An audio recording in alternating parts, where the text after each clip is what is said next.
Greetings and salutations, listener. It is I, Eric J. Chucci, joined as always by the boy. Yo!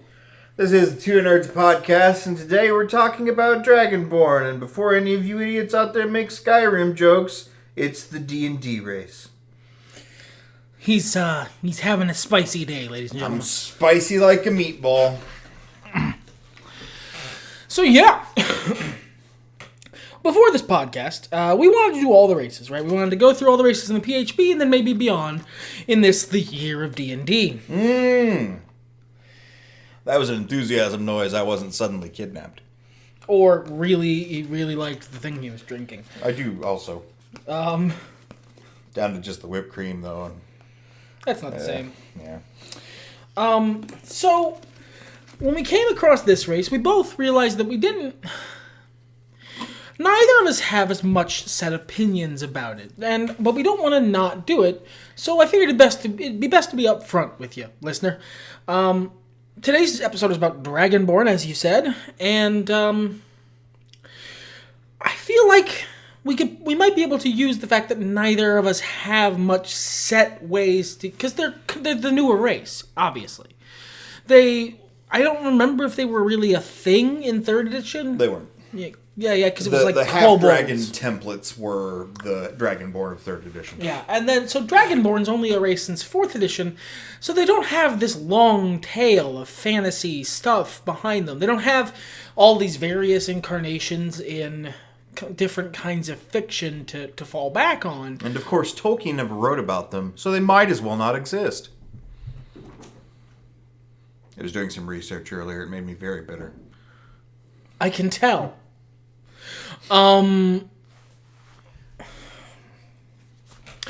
Anyway, there's not, okay, so there was a lot of, what's the word I'm looking for? Common advice or stereotypes for DMs. You're going to have players that want to play off type. Obviously, in 2nd and 3rd editions, you had your standard races. And 3rd edition even added half-orcs, the monsters. They were evil in Tolkien's books and therefore should not be played. Tolkien is God.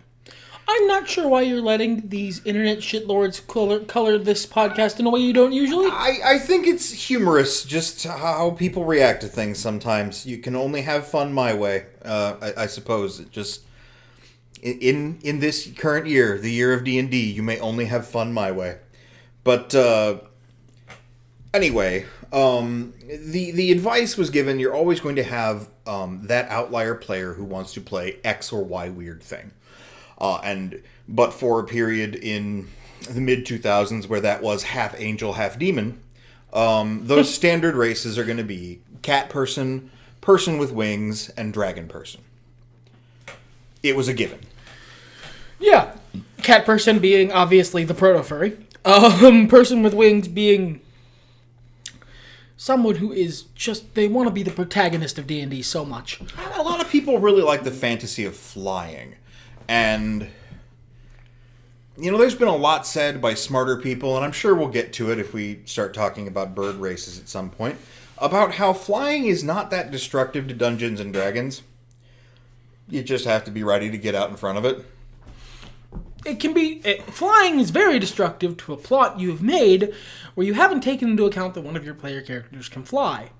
I posit that this means only that you are not doing your job as a DM. You skipped session 0 and introduced this plot at session 1 and had nothing prepared for session 2, just in case your players wittily circumvented your plans. In which case, congratulations on running your first session of Dungeons and Dragons. You'll get better. We were all there. I've been there, done that. I have too.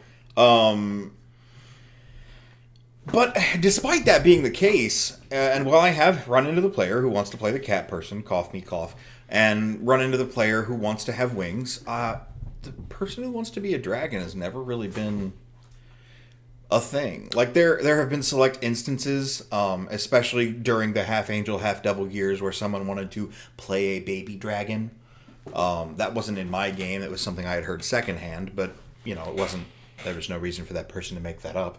I've only ever encountered one player that I played with or DM'd for who really, really wanted to be a fucking Dragonborn.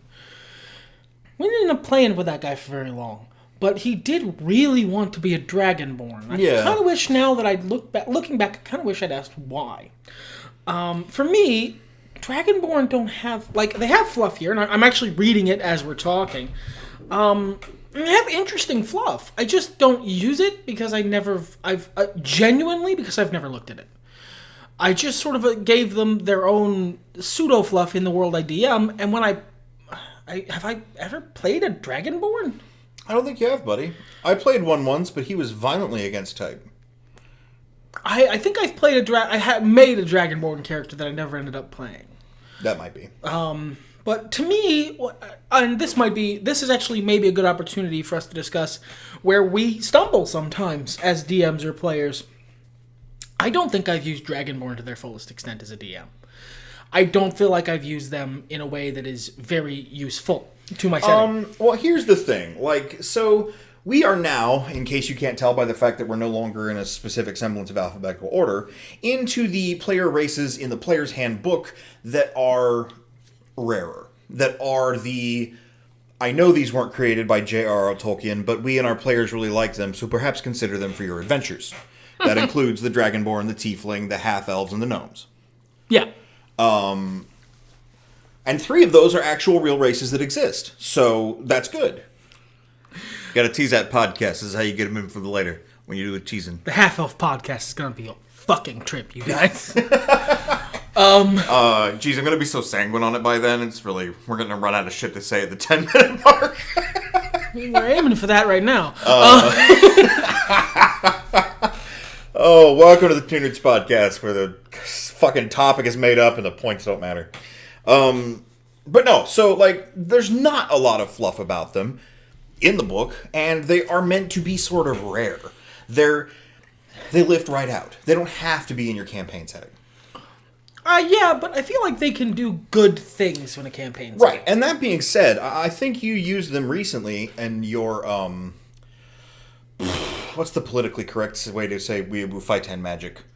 Weeaboo Fight 10 Magic. Okay, in your Weeaboo Fight 10 Magic game, I think you used them really well there. There was a city that was controlled by a blue dragon, and his offspring were Dragonborn. Through some manner or another. We didn't look into it. Rarely do you go up to a dragon and pull the entire, oh, hi, Mark, how's your sex life thing. So, oh, hey, Blue Dragon, so do you just, have a whole bunch of ladies that you bang? Or they didn't ask. I had an answer, but they didn't ask. But, so, that was cool.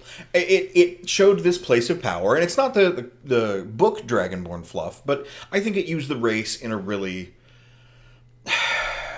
intrinsic way. It tied into the setting, and it felt natural, and it made you, me as a player anyway, give a shit about Dragonborn and that they were there. Thank you. For me, so I have a lot of thoughts about dragons in D&D. The very specific D&D dragon, the proud, magical, apex predator that is the D&D dragon. I have a lot of thoughts about how they should function, how they should act, and how they should be different depending on the type. And I think the only way I've ever really used Dragonborn well is when I've played into that as the Dragonborn. Right. To have the Dragonborn be less axiomatic, less playing two-type versions of the dragons that preceded them. Gold Dragonborn tend to be more altruistic. They tend to be pretty okay guys. Red Dragonborn tend to be, not always, because 5th edition is very murky on alignments and stuff, but they tend to be kind of dickheads. Blue, and so on and so forth, right? Most Dragonborn, this is the part of the setting that they're in right now, that my players are in my most recent campaign. Dragonborn in this part of the setting have a pretty long history as, muscle. I think I think this is for the 4th edition Dragonborn fluff that I just sort of always kept, is that they're essentially the fucking Klingons. They're the proud warrior race guys. They're the nice alternative, the non-problematic alternative to half-orcs. Yeah. They're the big, strong warrior race dudes. So they've got a history as muscle for the various factions in power, but they're a very severe minority. All told, just the vast majority of the population isn't Dragonborn. They're something else, at the very least. So I really did a lot to... I tried, and I don't think I succeeded, but I tried to get across that Dragonborn, one, tend to honestly keep to themselves, because they are such a minority. They're such a minority that they don't even really have their own individual culture in this part of the setting. So they tend to keep to themselves, because dragons tend to keep to themselves, unless some other factor is in play. But there is a sense of fellowship there, in that I think I described it as like a Dragonborn is always going to be, is at base usually going to be willing to go further and do more favors for another Dragonborn before they would for another non-Dragonborn race. At the very least, it's the racial equivalent of same hat. Same hat. Yeah, basically. It's if you see two people walking along, if two Dragonborn look at each, are in a sketchy situation, they'll give each other the look that says, if shit goes down, I have your back. And that's about as much as I've ever utilized them as a DM, apart from, like, putting them in their own little, like, Planet of Hats thing, where they were the enforcers for the dragon that was their dad. I feel like I could do more with them. Oh, I agree. And I think it's, perhaps something we'll get into later, depending on how the year of D&D goes. But for example, in the current campaign I've been running, for a really long time, all things considered, go me, I have never fucked with Genasi. And yes, I'm going to pronounce it Genasi because they're from Jinn or genies. Wait, how do other people pronounce it? Genocide. No, that's 1D away from genocide. No. I've also... there's a couple other variants I've heard that are just like, what? Why? Genasi, like genie, I would see first. Sure. Anyway. I've never had to fuck with them. Ever. To be fair, I wouldn't spell their name like they're spelled in the book. I would not spell it Genasi. It would be D''J, Genasi. Yeah. But... Well, regardless, I'm a petted. I think I wrote up a character that was a Genasi back. We're talking like my 3rd or 4th D&D character. This was 2nd edition. I don't even know what drugs I was on at the time. I had some wild ideas. I straight up have never used one in my campaigns. I don't tend to either. I've never had to mess with them, except then I started this campaign and suddenly I've got 2 Genasi in my party. A water and an air Genasi. Who decided on the races entirely separately, by the way. Yeah. I mean, cool. This gives me an opportunity to explore. And, like, while I have some ideas in place for what it means to be an air Genasi, what it means to be a water Genasi, and how they fit into my world, it only matters insofar as the characters choose to explore that. It's the same sort of thing for Dragonborn. Like, they're not my pet race. And...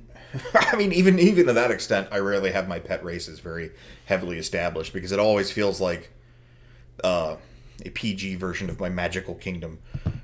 Just... The term is magical realm. Magical realm, thank you I think very magical much. Kingdom is the PG version. I think, okay, so it's my magical kingdom. Like, welcome to the land of the... Fill in the blank here. I don't want to make people feel like, oh, God, we have to deal with this race again just because the DM likes them. Please, just let them go away. That's not the kind of game I feel like running. I'm willing to do that with canon. From my setting, I stole them from a Jim Butcher novel series. I make no bones about that fact. I tell everyone that's where I stole them from, and I love them. I love their good big doggo boys, and I'm going to put them everywhere in my setting, and you can't stop me. Well, fortunately, they're very cool. So, I'm always, every time we run near them, I'm like, yes, give me the details. But I think for me, those kind of races would be, and I understand, listener, that we're getting off a bit of a tangent here, but this is a 30-minute podcast at minimum, and I believe we've already said everything there is to say about Dragonborn. For us, I really feel like I've done a disservice to that race, because I've never played one. Sure. And they're cool. They've got good stat spreads. One of my favorite characters that I've seen played in the last 5 years minimum is a Dragonborn. He's a gold Dragonborn paladin of a lawful neutral deity. He's lawful good, and he wants to be the very best there ever was, like no one was before, at being the good guy, at being the champion of justice and righteousness. And he's dumb as a box of hammers, and I love him. He's excellent, and being a Dragonborn is really a very central part of the character. The player has been really good at integrating that. Sure. But I feel like I've done a disservice to the race because I haven't explored it more. As a DM and as a player. I played it once, and it was just a reason to be green that wasn't an orc. Yeah. I mean... we're going to run into a lot of races we haven't played, depending on how long we go at this. Sure, but you get to that point of esoterica. I mean, let's be real here. 5th edition's been out for a while, and 4th edition before it. Dragonborn have been a thing, a very core thing, for the lifetime of previously 2 editions now. Yeah. We got shit to say about tieflings. I think I've played 3 of those. Man, that says a lot about me. Humorously, it's been in the last year. Yeah. We just happened to explore tieflings instead of Dragonborn. But I also think they're interesting. I also would like to play a Dragonborn. I remember several times brainstorming characters with you where I was like, my cat exploded. I could play this Dragonborn character. A Dragonborn sorcerer, with the dragon background or whatever the fuck it's called. The Dragon. Yeah, Dragon, it's a huge dragon. It's just really exploring that elemental magic and getting in there. That's great theming. It feels really good, and I can see a lot of great visuals for it, and a lot of personalities. And the one Dragonborn character I ever wrote up was a Dragonborn fighter, who I really just wanted to play as a kind of against type. I wanted to play a perfectly normal, a fucking anime protagonist. I wanted to play the village boy, whose village was destroyed, and then he picked up a sword and went to go fight the baddies.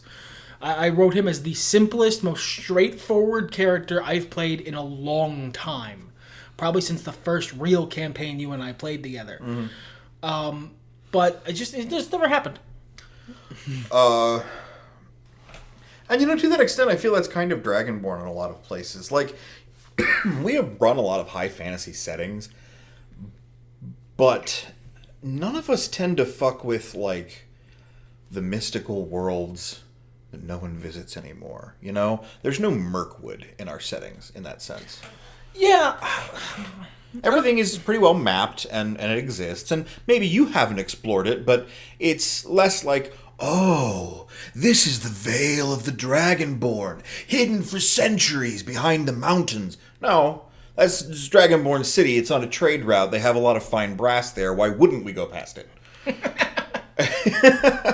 We don't hide our elves or our canim, for that matter, or anything else. So, we've never needed to build the Dragonborn in that sense. And a lot of times I see them utilized. They're like that. The Dragonborn are their own people who live in their own magic city, and they do their own shit. They're the civilized equivalent on the other side of the coin of the lizard men. And I also prefer lizard men, especially in 5th edition. My god, they're beautifully broken, and I love them. Lizard men are cool. And you know what? I think that's part of it. I think, despite the fact that the Dragonborn have a lot of cool shit, the signature thing you would want out of being a dragon sucks. Honestly, that might be part of it, is that your flame breath is garbage. Or whatever element you happen to have. It's fire breath, or acid breath, or what have you. It's, honestly, it's not bad. It's not bad. But you almost always have something better to be doing. Sure. No matter what you're playing. It's not even as good as a cantrip. After 5th level, it's worthless. Let's see here. I'm going to go look up exactly what it does. Give me a second. Sure. I'll stall for time. Wings would also be a fun option for a Dragonborn. Dragons are iconic of flying. Having a tail attack as a tripping attack or something to give you bonuses would be a cool way to employ a Dragonborn. a 2d6 up to 3d6 at 6th level, and so on and so forth. Oh, so it does improve. Yeah, it does improve, but it's 2d6 to 3d6, capping out at 5d6 at 16th level, which at 16th level, 5d6 is fucking nothing. And it's once per short rest. See, that's kind of dumb. You always have something better to be doing. If you could do it as like a bonus action, or you could take a feat to do it as a bonus action, then yes, once per short rest, that's fantastic. Or if you could use it all the time, but only once per short rest, use it as a bonus action. I think there's a lot of room for improvement on... I think, yeah, making it a bonus action, or making a feat to be able to use it as a bonus action, would really fix it. Yeah. Because it would make it something that... Because, alright, I've been DMing my current game for a long time, right? 3 or 4 months, yeah. 3-4 months, every week. Has the Dragonborn ever used his fire breath? Once. Maybe twice, but once was not in combat. So, it's not something... And as opposed to being a lizard man, the difference between lizard man and Dragonborn should be that you are gifted a small piece of the physics-defying natural might, the inherent energy that powers a dragon, the breath weapon. The breath weapon that is the thing that separates dragons from flying lizards. Well, and even to that extent, a Dragonborn isn't as beefy as a lizard man. No.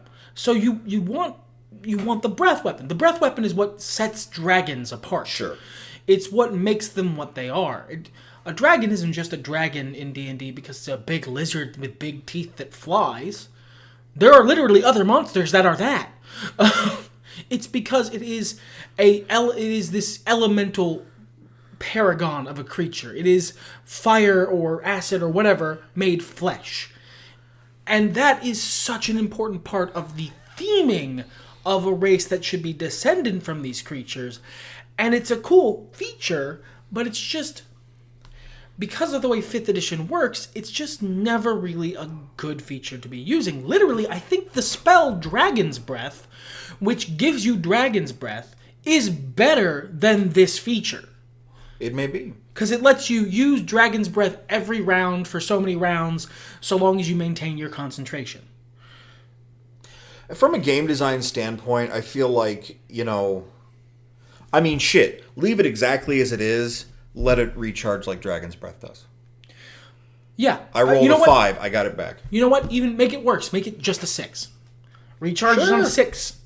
Or does it let you add your... Nope. No, yeah, get a charisma bonus or a endurance Con. It would be bonus, con, because the DC is based on con. Right, so there you go. I mean, there are ways to improve that. And in part, I think it's because it was a core race. They were very careful, Wizards, about making the core races very specifically balanced. And they've done a lot since then, even with stuff like tieflings. Yeah, because if you... All right, look at... This is my bar for balancing races. Look at what Loxodon gets. Balance against Loxodon. And that's an official book race. I mean, it's not... We're not talking about weird errata here. This is just, this is the most recent release as of this recording. Power creep's always a thing. Yeah. Balance against Loxodon, not the PHB races, because the PHB races features are kind of shit. They're a little low, and elves are fine. Elves are fine. Elves get trance. Unless we're talking about drow, and drow get beat with a stick. They at least get trance. Yeah. Trance by itself is one of those things that there's not really combat, but it's so useful everywhere that isn't combat that they could just have fucking trance. And all their supplemental stuff is really good too. But, we've talked about our lack of experience with the Dragonborn. We've talked about some ideas we've had. We've talked about how to improve the Dragonborn. We've talked about what we don't like. Yeah. Let's say you had to make a big effort to either play or use Dragonborn in your next campaign. Whether, whichever side of it you're on. Right. You make that choice. What would you do? I'm going to pick DM because it's how I think these days. Sure. I think I wouldn't turn into the Proud Warrior race guy Skid. I feel like that's definitely a useful Skid, but I have other races I'd rather be that. Sure. Between them and Canem, again, who I'm going to keep using, because I'm not making money off my D&D stuff. Jim Butcher can't sue me. Well, he probably can, but he's not going to. I like you, Jim. Please don't sue me. I'd be really sad. Hey, but we've got some good games coming out in June if he does. And, Yeah, there you go. So there you go. That's a joke just for us. Yeah, you're not gonna get that joke, listener.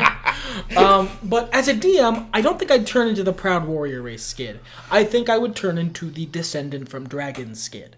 I think I would go for more of what I did in my campaign set with a more Eastern flair, if we will set it, if we're going to phrase it like that. I think I'd go more into what I did there than what I did in the campaign we're currently playing. Yeah. I would make them the kobolds. Because kobolds in standard D&D lore are not the kobolds I or you use. No. Kobolds in standard D&D lore are these creatures which worship dragons. They see them as the ultimate expression of them as a life form and want to become them. I would make a less servile, less Grima Wormtongue version of that. I would have Dragonborns not be very religious, first off. They probably wouldn't have much in the way of actual religious observance.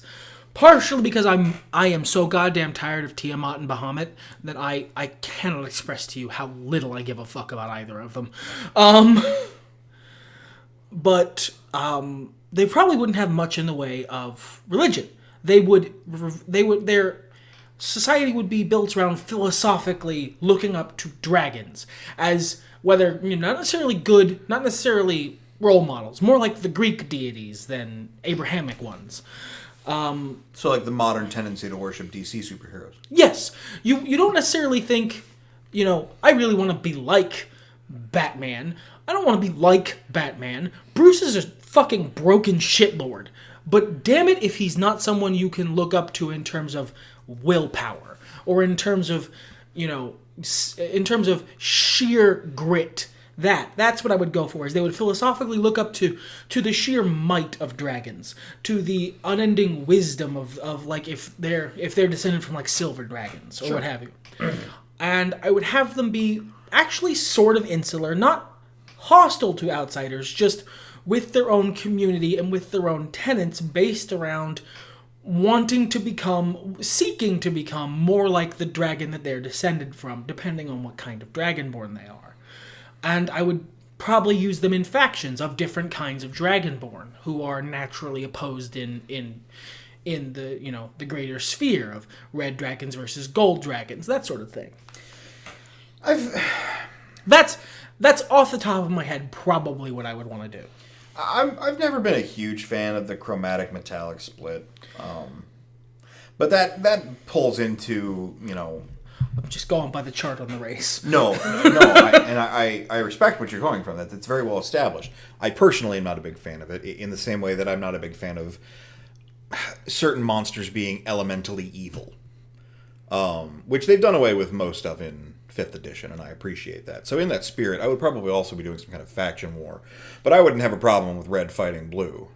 And we're talking about Dragonborn, who are generations removed from actual dragons. Their ideas have changed. They're still based on their impulses, what was strongest about these kind of draconic creatures, but a lot of infighting and in smaller numbers than your average race. Splintered even more so. Agree. I would want to keep them as... I still want to keep them as a minority overall, because I do want that race to... Dragon Man should be special. Someone should be able to go, I want to be a race that not everyone's going to be familiar with. I want to be a race that I can walk into a village and immediately get a look of, at the very minimum. Dragon Man should be that race. Sure. Dragon Man should stand out. You're a fucking Dragon Man. Yeah. That should stand out. Also, I would buff Breath Weapon. Just as a DM, I'd buff Breath Weapon. I'd probably play around with that a little bit myself. To be fair, they also get resistance to the energy type of the dragon they're based on, and some of those are real hard to get resistances to, so that could be nice.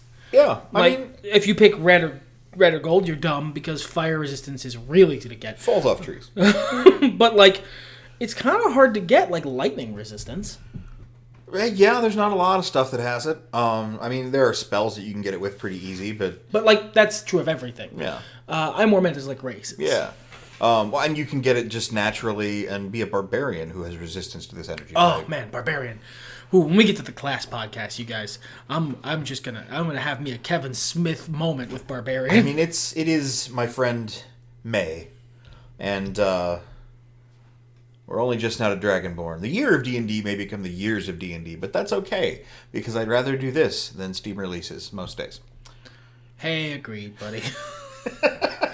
But you know what? You guys out there, listener, if you're still here, if you ever were here, if you wouldn't mind... God, stop doing jokes they're not gonna get.